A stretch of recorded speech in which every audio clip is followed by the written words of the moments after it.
দুঃশাসনের বিরুদ্ধে কথা বলুন, সমস্ত ক্ষেত্রে আপনারা ন্যায় ইনসাফ প্রতিষ্ঠা করুন এবং দিনের পাহারাদার হিসাবে আপনারা কাজ করুন।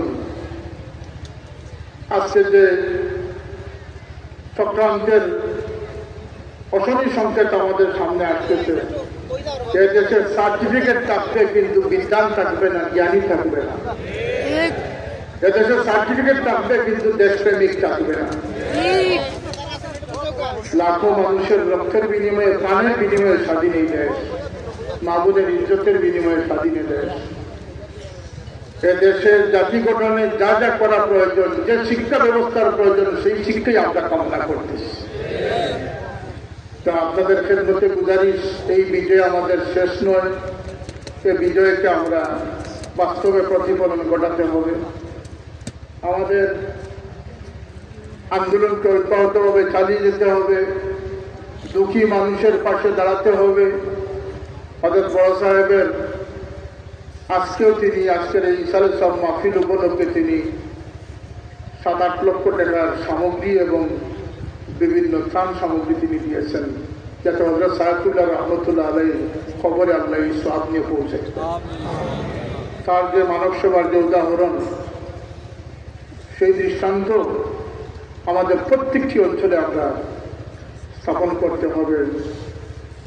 আমরা আমলের দিক থেকে অগ্রসর হতে হবে, আমাদের তালিম তরবিয়ত প্রাপ্ত হতে হবে, আমাদের ইমানি চেতনা বাড়াতে হবে, মানুষকে সুপরামর্শ দিতে হবে। এক্ষেত্রে আমাদের কোনো পিছপা হওয়ার কোনো সুযোগ নাই। এমনকি আপনারা যদি মনে করেন ন্যায় ইনসাফ প্রতিষ্ঠার ক্ষেত্রে এই নির্বাচনকে আপনারা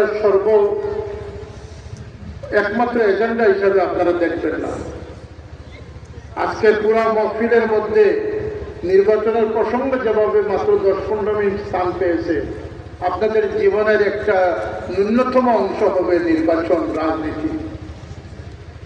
না সারা জীবনের মূল লক্ষ্য বানিয়ে ফেলবেন?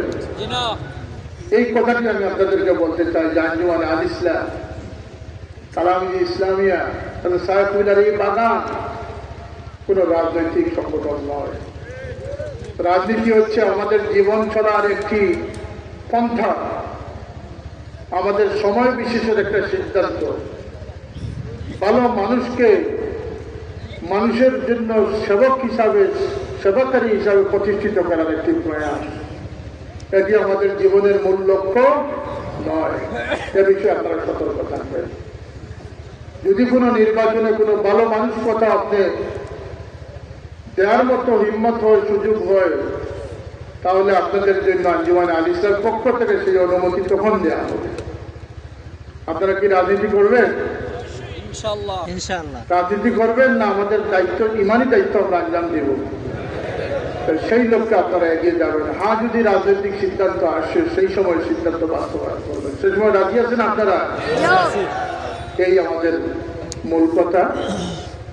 আমি আপনাদের কাছে দোয়া চাচ্ছি এবং সময় সুযোগে ইসলামী শিক্ষা, জাতীয় শিক্ষানীতি, স্কুল কলেজ মাদ্রাসার উন্নয়ন, এলাকার উন্নয়ন, সিলেটের উন্নয়ন এবং দেশের মানবতা বুলুন্ঠিত যেখানে আছে সেইগুলোর পক্ষে কথা বলা, মানবতার পক্ষে কথা বলার তৌফিক আল্লাহ তাআলা যেন দান করেন। সকলের শুকরিয়া আদায় করে সকলকে ধন্যবাদ জানিয়ে আমার কথা এখানে শেষ করছি। ওয়া আখিরু দাওয়ানা আলহামদুলিল্লাহি রাব্বিল আলামিন। এতক্ষণে আমাদের সামনে উপস্থিত